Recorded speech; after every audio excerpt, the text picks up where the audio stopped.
Hey everyone, and welcome to Comic Breakdown. If you are new to the channel, do me a favor, hit that sub button, hit that notification bell, make sure you're not missing any of the content that we have coming out, because today we are diving into Symbiote Spider-Man issue number 2, King in Black tie-in event. And for those of you who have not been following the King in Black event, go ahead and check out the playlist in my description and at the top of this video. It will get you completely caught up on every issue that has come out from the King in Black event. And this issue right here is the last one to get it fully caught up. Now, this is a issue that came out today, and honestly, I gotta say, I'm really enjoying the Symbiote Spider-Man as a whole. Now, this picks up after the first Secret Wars, and Peter Parker's return home to New York City with what he thinks is a brand new costume of alien technology. You know, it can respond to his every thought, it shapeshifts to mimic his civilian clothing, it even generates a seemingly endless supply of unique webbing. Now, he doesn't realize what his costume is at this point.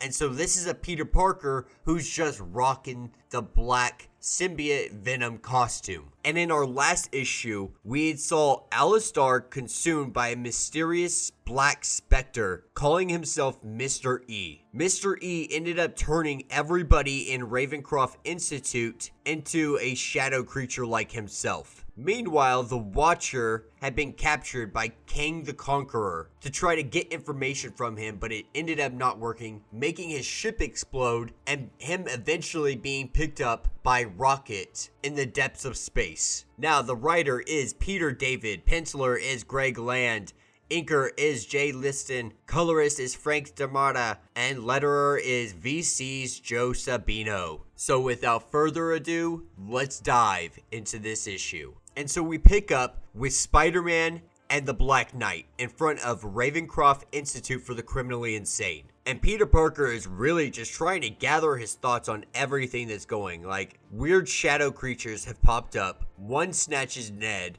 The sun is eclipsing for no reason, and the only Avenger to arrive to help him is the Black Knight. And he really summarizes him more to like a dude with a sword and an attitude. And so, as Peter Parker starts to recap everything, he tries to figure out, like, how did you know to come here? And he tells him that Merlin came to him in a dream. And this is when Merlin pops up directly behind Peter Parker and apologizes for startling them, but tells the Black Knight that matters are progressing far too rapidly for him to wait for him to be asleep again, that he must return to the Avenger Mansion immediately because his presence is required. And then he tells Peter Parker that he needs to go to the Daily Bugle because Ned is on his way to kill Jameson.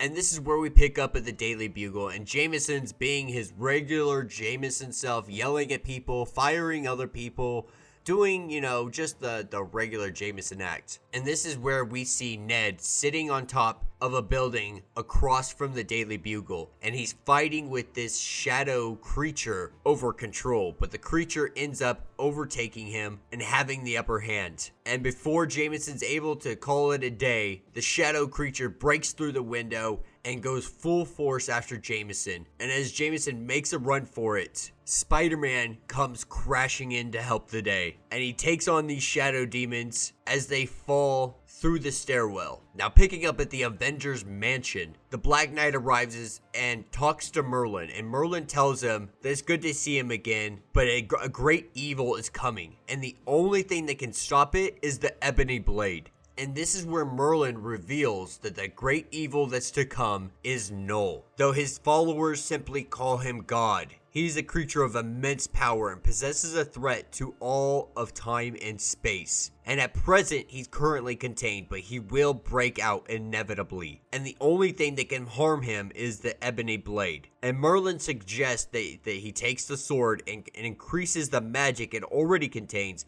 and elevate it to a point of being absolutely lethal against the symbiote god. And so the Black Knight hands the sword over, or attempts to, but then asks Merlin what his name is, what his real name is. And this is where Merlin says, "Very good," and then disappears. And we find out that it was just one of these shadow creatures. And it steals the sword from him and says that everything I told you is true. The only thing I lied about was which side I was on. And with that, he takes the sword and plunges it into the Black Knight's chest, leaving the Black Knight bleeding out there on the ground. Meanwhile, Spider-Man is still fighting with this shadow creature in the pressing mill, but this shadow creature's done what he needed to do, and it takes off and it leaves Ned's body, realizing that the Avengers Mansion was really the goal here. It was all a trap set up to capture the Black Knight, or to capture and kill the Black Knight to acquire his sword. Now, picking up with the Black Knight, he's sitting on the ground bleeding out, and King the Conqueror and Rocket are here observing the crime scene of what happened. And they let us know that the Black Knight is not dead, but he is really close to it. And that's when Rocket suggests that they get him out of there before things get any freaking worse. And that will be the end of this issue. So let me know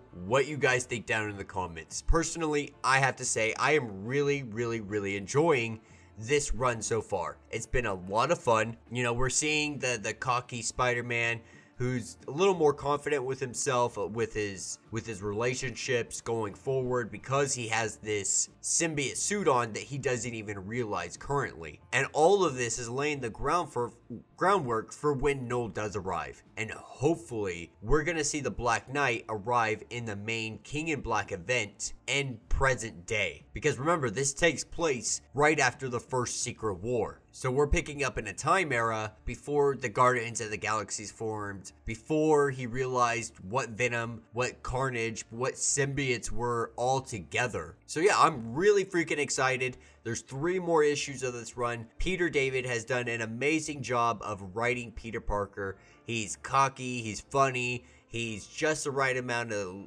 like a little nerdy, a little geeky, and it's just perfect. Peter David has really found the perfect ground on how to write Spider-Man. But yeah, let me know what you guys think in the comments. If you have not yet, please do me the favor, like this video, hit that subscribe button, hit that notification bell, and until the next video.